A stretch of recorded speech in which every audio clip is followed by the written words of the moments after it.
Use roofing caulk or silicone to seal nail holes before you reset or replace asphalt shingles to stop leaks immediately. When repairing nail holes in asphalt shingles, start by clearing any loose granules and drying the area so the sealant bonds properly.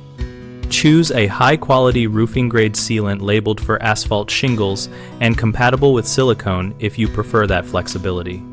Apply a small bead of sealant into the hole and press it inward with a gloved finger or a flat plastic tool until the void is filled and the sealant spreads flush with the shingle surface.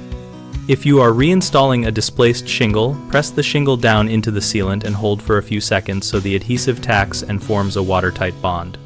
For holes left exposed on the field of the shingle, add a tiny dab on top to cover the puncture without adding excessive bulk that will trap water.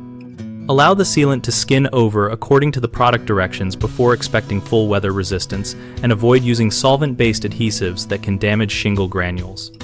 The most common mistake is using generic caulk that is not rated for exterior roof use, which can fail in ultraviolet exposure and temperature swings. So always pick a roofing-specific product and check the temperature range on the tube.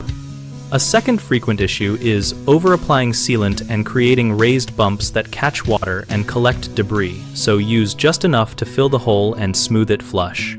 Third, people often skip cleaning and drying the area first, which prevents adhesion, so remove loose granules and wait for a dry surface or gently heat cold sealant to improve flow if conditions are cool.